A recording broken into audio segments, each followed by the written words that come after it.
What's going on, everyone? Welcome back to the show. So I have a question that's been asked probably I've seen it at least 20 times in the comments. Will people receiving Social Security benefits qualify for this dividend stimulus? And so that's what we're going to talk about today. But first off, if you guys can do me a favor, please like the video. And if you're watching this video and you want to see more content like this, please consider subscribing to the channel. Okay, so let's get into this. And I've created some illustrations that we're going to go over.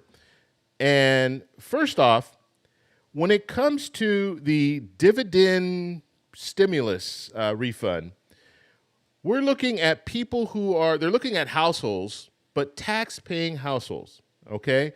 So people who are currently paying taxes, they would qualify, the household would qualify for these Doge dividend checks. And the current amount that they're talking about right now would be $5,000 per household. This would impact about 79 million people. So because we know that information, we can kind of figure out who would qualify and who wouldn't. So looking at household income sources, if you are in a situation where your income is taxable, then you would be up here. Pay federal income taxes.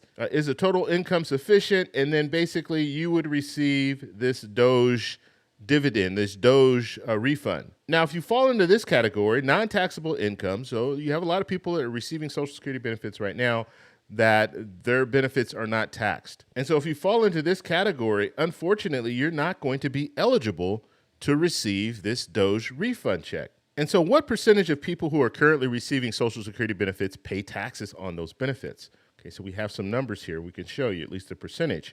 So right now, between 50 and 70% of Social Security beneficiaries are paying taxes on their benefits, which honestly, and this is coming from the IRS, I think that's a large number. I thought it would be less. I thought it would be like maybe 40%.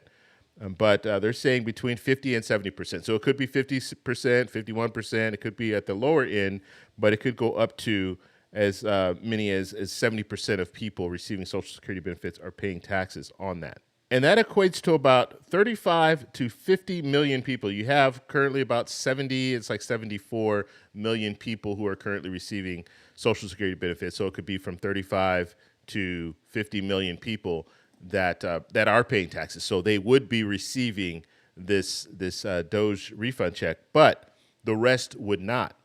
And what's unfortunate about that is you have a lot of people who really need it. People who are at or below the poverty line, I think, really need it. And that's just to get by when we're looking at the cost of everything continuing to rise. Now, let's go over the qualifications when it comes to paying taxes and not paying taxes when you're receiving Social Security benefits. Okay, so for single filers, if your combined income is below, now combined income, understand they're saying your Social Security benefits as well as the other income that you have coming in. So if you're retired and you're receiving 401k, you're receiving other things, that's what they're calculating there.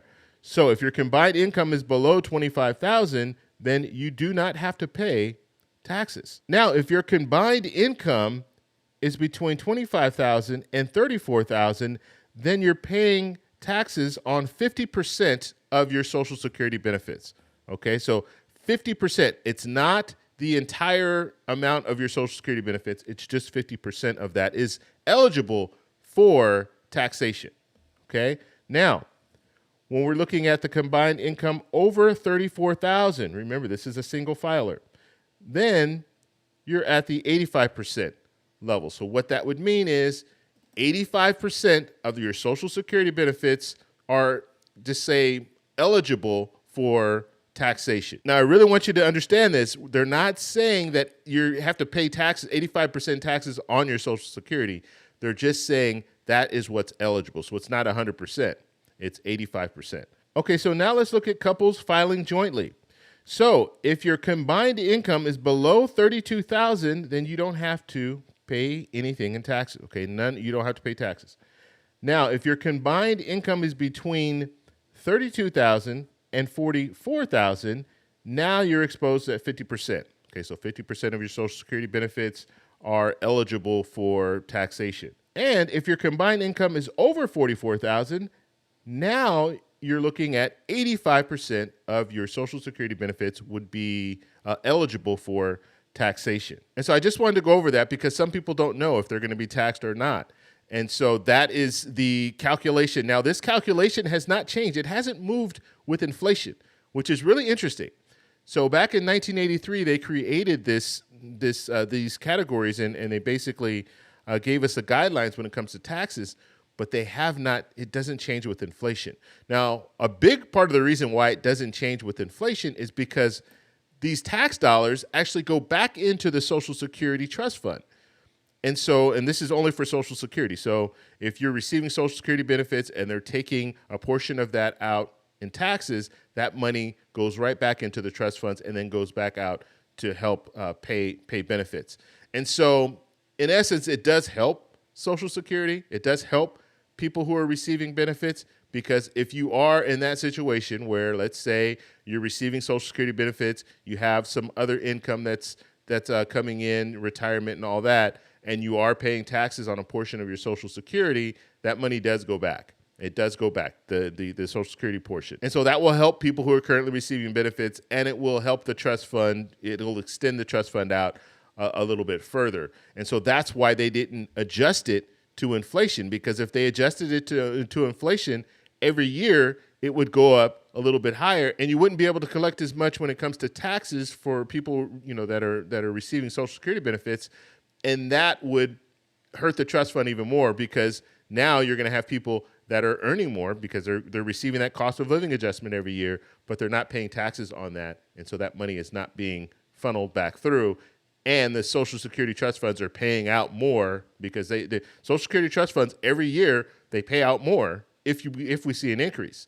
So if we see an increase, the cost of living increase, then the Social Security Administration or the Social Security trust funds have to pay out more as a result of that. So hopefully that makes sense. I just wanted to go over this question because people are asking me this. Well, will I qualify? Right now, and I should say this too, nothing's been, they haven't put pen to paper on this. All they're doing is talking about it. And so we don't really know what the guidelines are. This was just an idea that was thrown out there.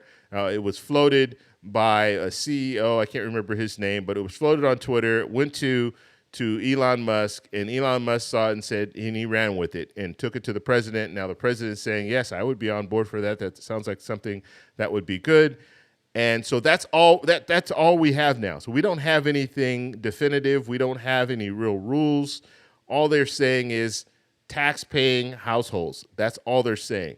And could that change? Absolutely. And if Congress weighs in on this, then they'll have a bill that will go through Congress, and it will outline exactly who qualifies and who doesn't.